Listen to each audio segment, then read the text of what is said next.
I guess it's that time again, fellas. By the time you're watching this video, Chapter 8 of Boruto TBV VORTEX has officially released, and I have quite a lot to say about it. So let's all relax, peak game, and lock in. So before we hop into the video, I want to do something I don't usually do. I'ma set a like goal. Let's shoot for about 500 likes. If we can get that, I would appreciate it. Usually people don't even listen to this part of the video anyway, so I guess I'll get into the main reason y'all are here. So like I said in my last spoiler video, Boruto TBV VORTEX Chapter 8, in my opinion, is the most balanced chapter we've seen yet, with a decent mixture of action and dialogue. This is pretty important because us content creators love dialogue chapters, because that's where we get most of our theories and video ideas. And of course, the regular fans would probably like to see more action than anything.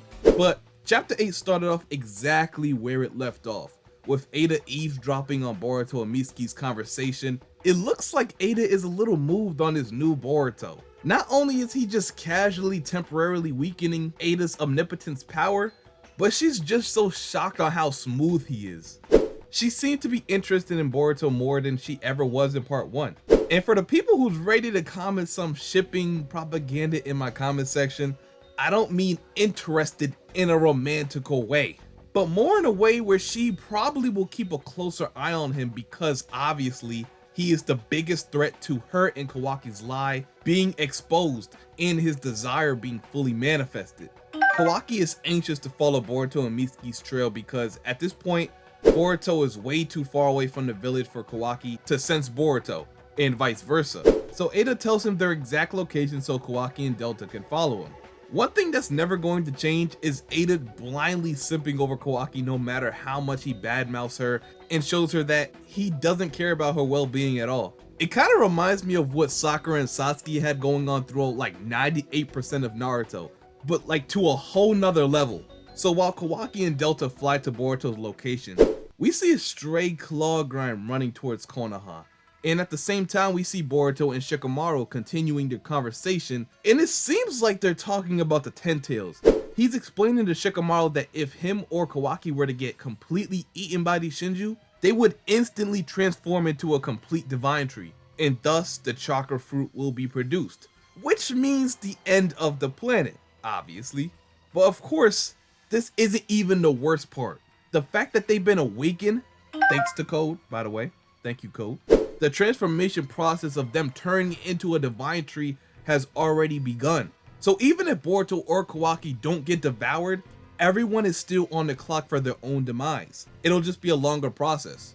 The urgency is there now, and it cannot be avoided, which to me is worse than Kawaki or Boruto being devoured. Because even if you were to just keep those two safe from being devoured, you would still have to deal with the Shinju in a timely manner, because we've seen how strong they are already. And they're still evolving to this second. So every day they're still alive is just gonna push the earth further and further into peril. So I'm interested into seeing exactly how Konoha is not only going to survive this invasion, but muster up the strength needed to abolish these beings once and for all. Shikamaru also mentioned to Boruto that not only has Moegi been turned into a tree, but several others have experienced the same phenomenon. I thought this was pretty interesting because it raises the question of possibly more Shinju being born. Not as strong as guys like JURA or HIDARI, because I still think the overall strength of the Shinju varies on specific conditions, the level of shinobi they absorb, and how much chakra they possess. So this means even though every Shinju is still very powerful in their own right and have very identical abilities, they aren't necessarily equal in strength. I'm pretty sure Boruto knew this would be the case, and he probably knows an estimate on how much time they have. Something I plan to discuss in a video later this month is exactly how is Boruto so knowledgeable on the Shinju. I personally wanted to know how he gained this knowledge because there are theories out there that he gained this knowledge through other people or through some type of foresight ability. And I believe we got a real hint of the answer to this question. When Shikamaru asked Boruto how much does he know about the Ten Tails and the Divine Tree, he didn't give an answer. Almost like he's trying to keep a secret. which makes me believe Boruto has some sort of ability that allows him to see into the future like Momoshiki does. And since Boruto is 100% Otsutsuki and has inherited his abilities, this most likely is the reason Boruto knows so much on the topic. But you'll be getting an entire video on that soon enough, so make sure them noties are turned on, fellas. Or maybe he was going to tell Shikamaru, but before he was able to, Kawaki made contact with Shikamaru to tell him that they have found and are on the way to Boruto's location. And this is when Shikamaru just warns Kawaki that he's most likely no match for Boruto as he is right now, and he should probably just wait for backup. But to no avail, Kawaki, he just doesn't listen and proceeds to tail Boruto anyway. Luckily, Ino made it so Shikamaru was the only one able to hear from both Boruto and Kawaki, which is why Boruto left before Kawaki could even sense him. He already had the heads up from his conversation with Kawaki that he was heading to Boruto's location, but Shikamaru will soon learn that decision will cost him dearly, because as soon as Kawaki and Delta got to the location that Boruto was supposed to be, he was nowhere to be found. And it's not like Boruto felt his presence and then retreated, because Kawaki couldn't feel Boruto's presence before he disappeared, so therefore it must be the same vice versa. So this instantly makes Kawaki suspicious of Shikamaru secretly aiding and feeding Boruto valuable information through the shadows. And I don't think I have to remind you all what exactly would happen if Shikamaru is exposed to having secret relations with Boruto. Kawaki is not an ethical person. He'll do anything to fulfill his desire. He showed you that multiple times throughout the series. If someone is showing you time and time again who they are, you have it in your best interest to believe them. So if that means getting rid of Shikamaru in any way, that's exactly what he'll do and not even think twice about it. Here's one of my favorite parts of the chapter, besides the Shinju invading Konoha.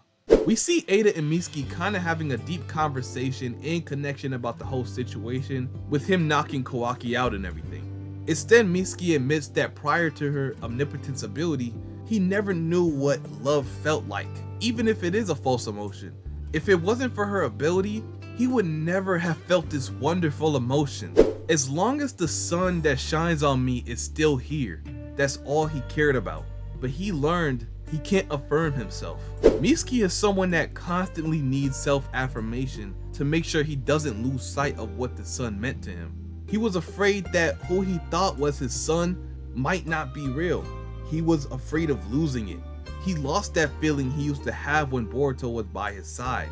But when he met with Boruto and rekindled that dying flame, he started to remember what the sun meant to him. Boruto helped him realize that the feeling he was searching for still exists. And in that aspect, he stated that him and EIDA are similar. It's not really that Mitsuki has romantic feelings for Boruto or anything, but they're similar in a way where a specific person makes them feel a certain way, and it's just unexplainable with words alone. But just being around that person makes them feel at ease. It makes them feel whole. Without them, it's like a piece of themselves have died or gone missing.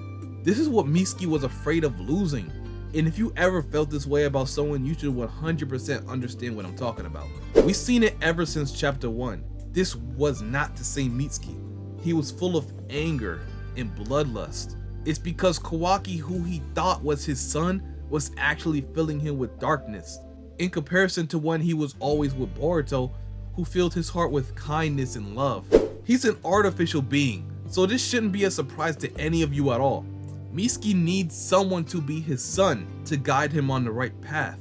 This is when EIDA states that she would like to have a conversation with Boruto soon. The power that Boruto's shown, not physically, but able to mentally move people like Mitsuki and Sasuke, even though they are under her omnipotence, had her interested, and she probably wants to learn more about him. But what it looks like to me is that Boruto has inherited talk no jutsu from his father. I'm interested to see exactly what they plan to discuss. If you have any thoughts or ideas as to what we will learn from this conversation, let me know in the comment section.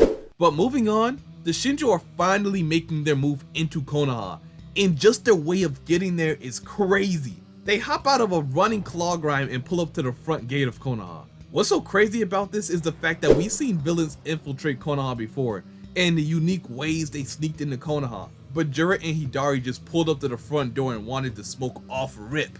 So of course, like every villain introduction ever, they gotta throw some fodder grunts at them to power scale them, or just give us a vague idea of their potential. And we can see it right here. It seems not only Matsuri, but every Shinju is able to use wood release. I don't want to say I'm disappointed, but it would be nice to have that ability only accessible to Matsuri, who's able to use wood release because of her being a Moegi clone and everything. But it's not all bad, because they still have their specific abilities that set them apart from each other, like Hidari being able to perform the Chidori. But when JURA and Hidari pulled up to KONOHA, the sensory unit instantly picked up on their chakra signature. JURA was confirmed negative, meaning his chakra signature is completely foreign to KONOHA, and Hidari was of course confirmed to be Sasuke Uchiha. And I said this on my spoilers video, this means JURA being a KAWAKI clone, even an Ishiki clone, is out of the question. This would automatically make JURA's true identity the embodiment of the Ten Tails itself. We can also see how interested JURA is with books for some reason. It seems it's only a love that he shares alone, because Hidari doesn't seem to be interested in gaining knowledge as much as JURA. And because of this, he's also seen to be the most intelligent and advanced of the group. And this probably also has to do with him being the main body of the Ten Tails of some sort. But after they walked out of the bookstore, KAWAKI shows up, and this is where we'll get a real feel of exactly how much of a threat the Shinju are. Even though KAWAKI has been shown taking multiple L's into the Vortex, he's still a formidable foe, and a good character to use as a way to properly power scale JURA and Hidari. Right off the back, we see Hidari, off guard by the way, dodge KAWAKI's rods with ease, something only Baryon, Naruto, and Damon was able to perceive and react to. So the reaction time and speed of the Shinju is not to be messed with, because not only was Hidari able to dodge KAWAKI's rods and still block a surprise attack from KAWAKI, JURA was able to perceive Sukuna HIKONA and react to KAWAKI's counterattack, with also having the physical power to destroy KAWAKI's transformed limbs and still come out with his own counterattack. I'm actually more surprised KAWAKI was able to even pressure Hidari. Even if it was primarily off guard, it's still a decent feat that like 97% of KONOHA wouldn't be able to accomplish nonetheless. But of course, the true test for the Shinju will be against Boruto, which could actually happen next chapter, because immediately after this, JURA finally senses Naruto. Well, not Naruto specifically, but the tailed beast chakra within him, or so he thinks. But I'm pretty sure it's no secret at this point, Naruto doesn't have Kurama anymore, and also lost his connection to the rest of the tailed beasts as well. So this can't be possible, because Naruto's not in Jinchuriki anymore. But when JURA and Hidari went to investigate this feeling, they learned that it wasn't Naruto he was sensing, but what JURA was really sensing was the tailed beast chakra inside of HIMAWARI. So this answers many questions we had about HIMAWARI, because ever since chapter 77, when Damon pounced on her, we knew there was something powerful within her. We knew HIMAWARI was special, but now it's finally coming to the light.